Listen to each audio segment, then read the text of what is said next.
So length is 63, height is 47,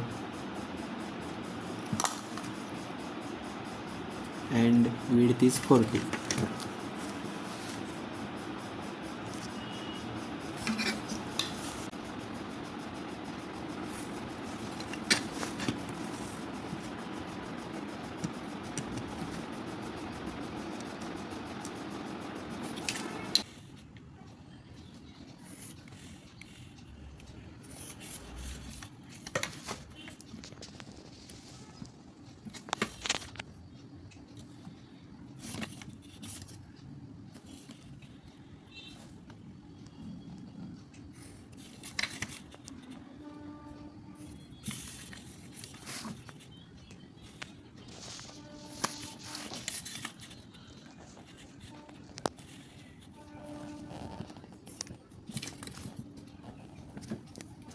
So this height of the box is 14 mm. We will make the box of 14 mm.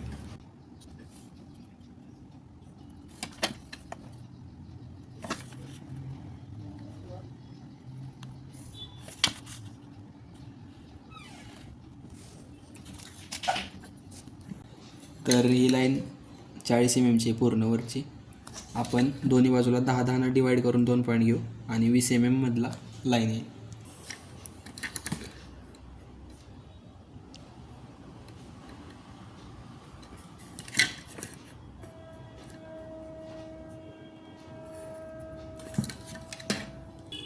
तर ही line 37 ची आहे. तर आपण line मारून mark करून घेऊ.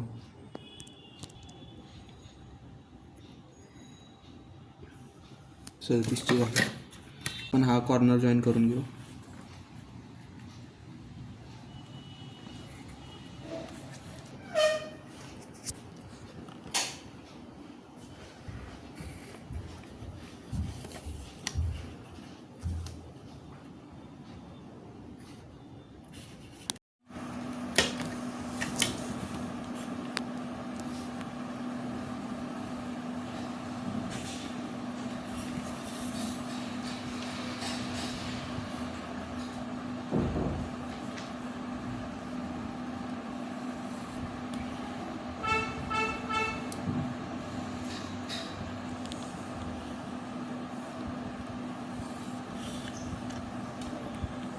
(44 + 10 54).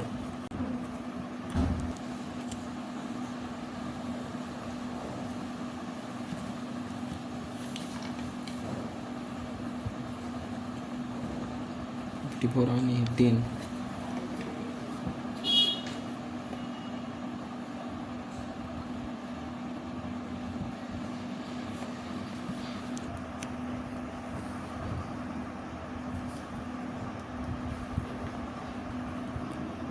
तर ही लाईन 25 mm ची आहे आणि स्लोप काढायचा आपल्याला. तर स्लोपची विड्थ आहे 7 mm.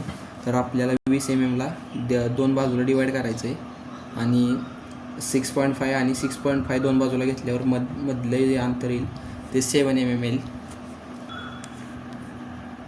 6.5 आणि इकडून पण 6.5.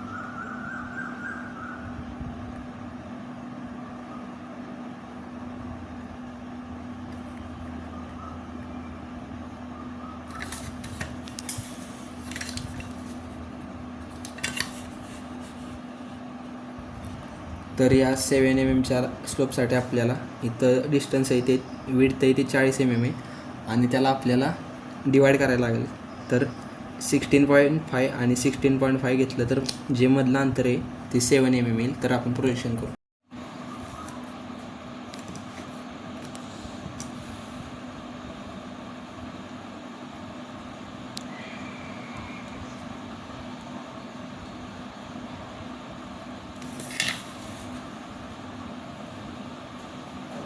स्लोप काढून घेऊया.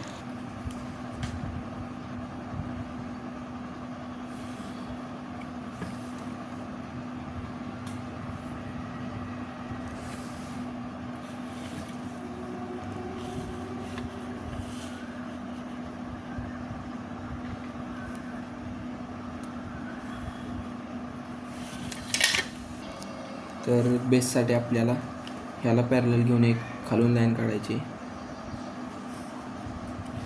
आणि ह्या लाईनला पॅरलल इथं काढायची.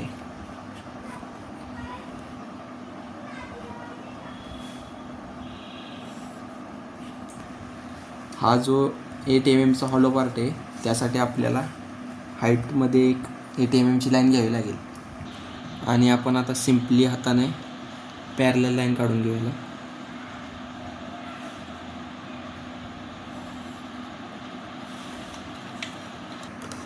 तर या 10 mm साठी आपल्याला हॉलो पार्टसाठी दोन बाजूला 15-15 mm सोडावं लागेल.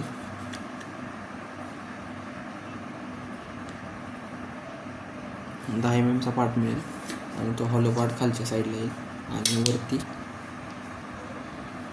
19 mm ची लाईन आहे तर 19 मध्ये डिवाईड करून आपल्याला असा भाग मिळेल.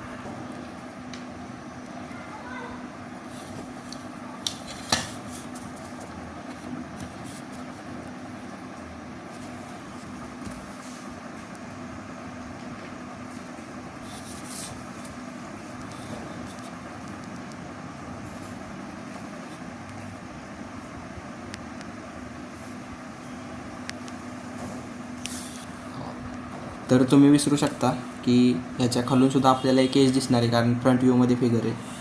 तर याला पॅरलल घेऊन आपण काढू आणि हे झाल्यावर पूर्ण फिगर डार्क करायचे जेवढे मेन पॉईंट्स आहेत ते आणि डायमेन्शन झाल्यावर. So in the isometric projection most important thing is we have to draw the observer.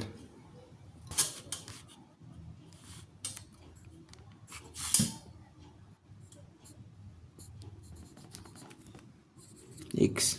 Okay. So this is our final answer. Thank you for watching.